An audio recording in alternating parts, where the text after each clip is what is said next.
Bonjour à toutes et à tous. Eh bien, je vous retrouve avec grand plaisir pour cette nouvelle lune du 10 juin 2021 qui aura lieu à 12h54 en temps local et donc à 10h54 en temps universel. Alors, pour vous rappeler, la nouvelle lune est une conjonction solilunaire, ce qui veut dire, voyez, que le soleil ici et la lune ici sont sur le même degré zodiacal. De plus, à cette conjonction solilunaire vient se rajouter Mercure qui n'est qu'à 1 degré de cette conjonction et qui est donc qu'à 1 degré du Soleil. On va pouvoir dire que Mercure de ce fait est combuste. Et ce qui va marquer aussi cette nouvelle lune, c'est qu'elle est en carré. Vous voyez le trait rouge ici, elle est en carré à Neptune ici, qui se trouve en domicile dans le signe du Poisson. Il y a donc dans cette nouvelle lune deux planètes qui sont en domicile, Neptune ici en Poisson là, et Mercure qui est chez lui en Gémeaux. D'accord? Donc ces deux planètes vont colorer cette nouvelle lune de leurs énergies. Donc je vais mettre en exergue l'aspect qu'il y a entre cette nouvelle lune et Neptune, voilà, que l'on retrouve ici. Hein. Donc, que va faire Neptune? Eh bien, Neptune, il va colorer cette nouvelle lune de son énergie un petit peu floue. Hein. Mais avant d'en venir à cela, voyons un petit peu ce que va augurer cette triple conjonction dans le signe des Gémeaux. Donc, on pourrait dire et entrevoir que le Soleil va éclairer l'inconscient personnel représenté par la Lune avec le sens de l'analyse et du raisonnement mercurien. Mais l'on pourrait dire aussi que le Soleil va mettre en relief le domaine émotionnel de cette nouvelle Lune que l'on va essayer de comprendre par le raisonnement. Mais on pourrait aussi largement concevoir l'action solaire sur la communication au niveau familial. Et l'on pourrait aussi dire, par exemple, que les axes de vie entre l'intérieur et l'extérieur vont être le sujet de discussion et entrevoir et que l'on va vouloir mettre en place un nouvel équilibre et pourquoi pas entre la carrière et la vie familiale, hein, qui sont les deux pôles solilunaires. L'on pourrait même ressentir le désir de rationaliser le domaine sentimental et émotionnel dans son ensemble. Mais voilà, il y a Neptune ici qui se trouve dans le signe des Poissons et qui va jeter un flou dans toutes les perceptions dont je viens de vous parler. Hein, Neptune est cette planète de l'intangible, cette planète du flou, cette planète de l'indéfinissable. Donc ces particularités-là, ces attributs neptuniens vont être vont vraiment intimement colorer cette nouvelle lune dans tout ce que je viens de vous citer. Mais vous me direz, mais alors, qu'est-ce qu'il est adapté de faire?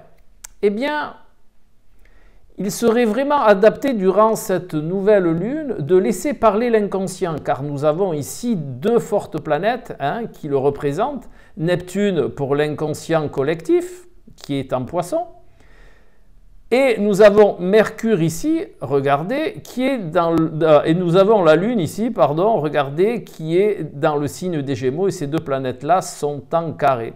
Donc, ce qui voudrait dire que, quelque part, l'inconscient collectif et l'inconscient personnel, eh bien, ne vont pas dans le même sens. On n'a pas des informations qui se corrèlent de ces deux provenances. Et de plus, on va chercher à rationaliser avec Mercure ici. Hein, et vous savez très bien que l'inconscient et la rationalisation ne fonctionnent pas toujours très bien ensemble. Donc cette nouvelle lune, elle va nous indiquer qu'il serait plutôt adapté de laisser parler le langage intuitif, de laisser parler nos ressentis et par l'interprétation des symboles que vous percevrez durant cette période de 3 jours environ pour la nouvelle lune, eh bien après avoir s'être imprégné de ces interprétations, et alors à ce moment-là, il serait bien de raisonner, de rationaliser, justement en deuxième instance.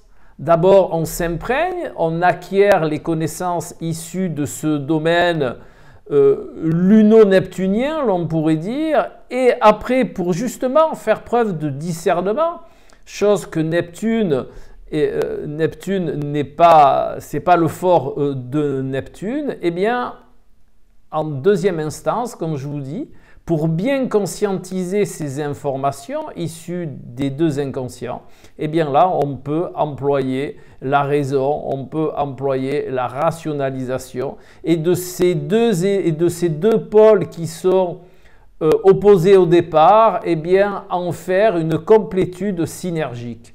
Voilà le conseil que nous donne cette nouvelle lune.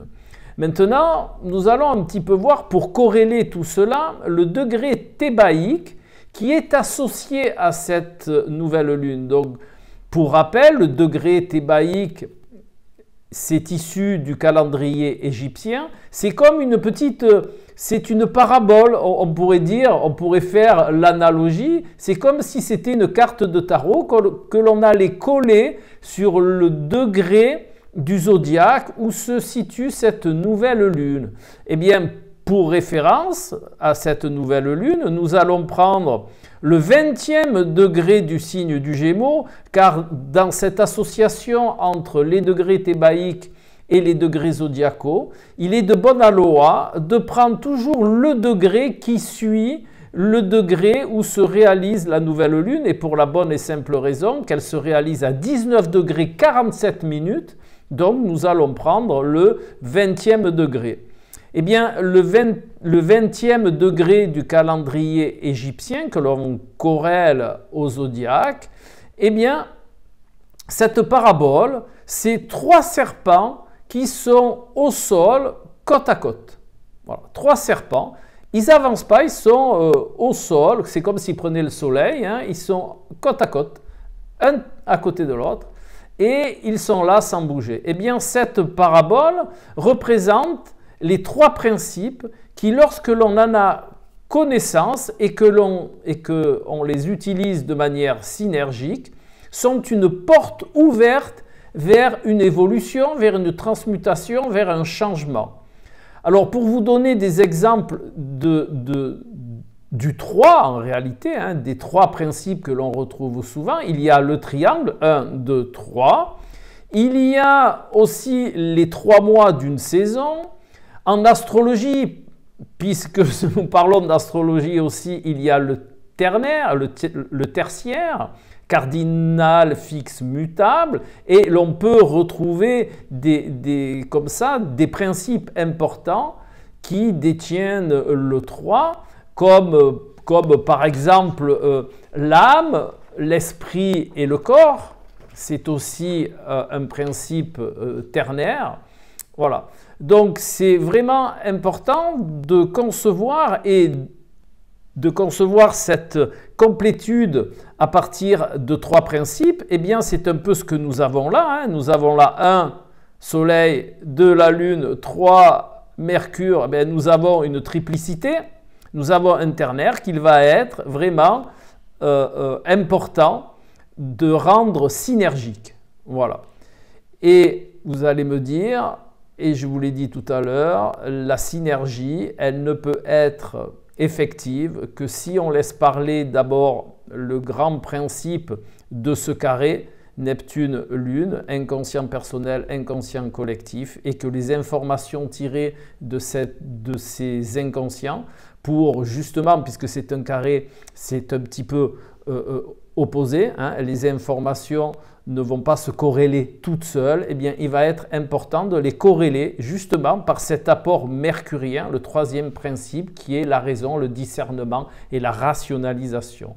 Voilà pour cette nouvelle lune. Maintenant, il est aussi intéressant de corréler cette nouvelle lune avec l'arcane du tarot qui va correspondre à cette nouvelle lune. Et pour cela, donc, on va prendre la date de la nouvelle lune qui est le 10 juin 2021. Donc le 10 juin 2021, eh bien, si on fait une réduction théosophique, eh bien, ça fait le 21 justement, la carte du monde. Eh bien, l'arcane du monde est vraiment bien associé à cette notion de nouvelle lune. Hein? L'arcane du monde, c'est justement la complétude et la synergie de divers principes qui vont nous permettre d'atteindre un état d'éveil, un état vibratoire supérieur à l'état existant.